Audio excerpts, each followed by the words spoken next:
Hello everyone, welcome to Cornflower Crafts. My nickname is Corn, and we're here today because it's Twinchy Thursday. Twinchies are so much fun. And first off, I would like to thank our hostess, who is Janet, and her channel name, which I'm going to list down below, is Crafts and Tea with Janet K. And she has created an open collab, and you can craft along once or as many times as you like, and it is the artist's choice. Now, a Twinchy, Donna from Donna Designs is the one that introduced me to them, is a 2x2 work of art. Now, you'll see a lot of times I go off of my 2x2 foundation, but because I like things hanging off the corners sometimes, if I can do it, you know, depending on the project. And the paper that both of these are on, believe it or not, is this one. And I purchased this recently on Handsome in his hauls, showed it in the paper pad from Michael's. I just think it's gorgeous. I think it's so elegant.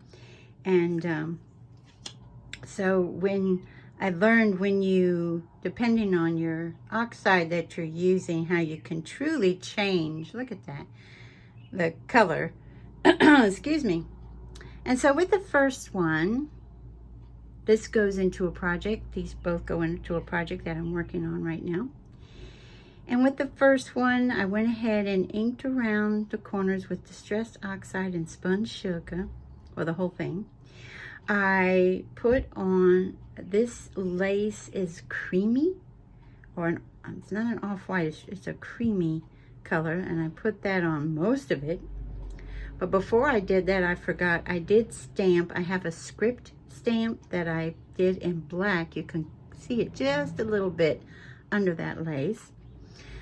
And then I did put a little scrap that I had from Stamperia, my last journal I made all about music. Put a little piece there, went around that in Vintage Photo.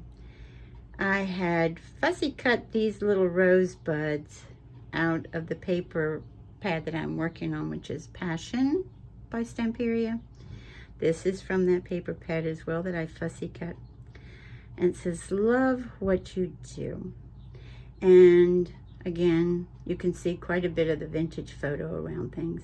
Then I took my Fabrifix and because I wanted to do my Tim Holtz tiny attacher, but it was too big. I wanted to staple, it was too big.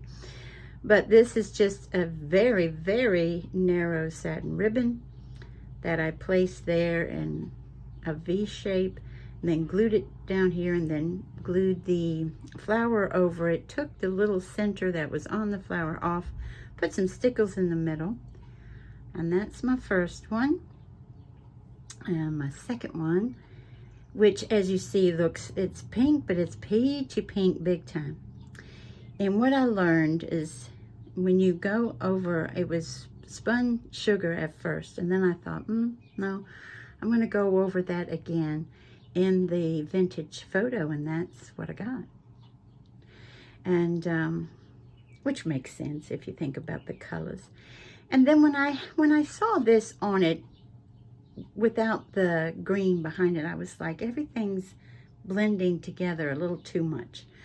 So the paper that I glued it to and then fussy cut around it, that I dyed with paint. And I love dyeing paper with paint. It's so much fun. And I did the same thing with this organza ribbon. Hopefully that's showing up in the green.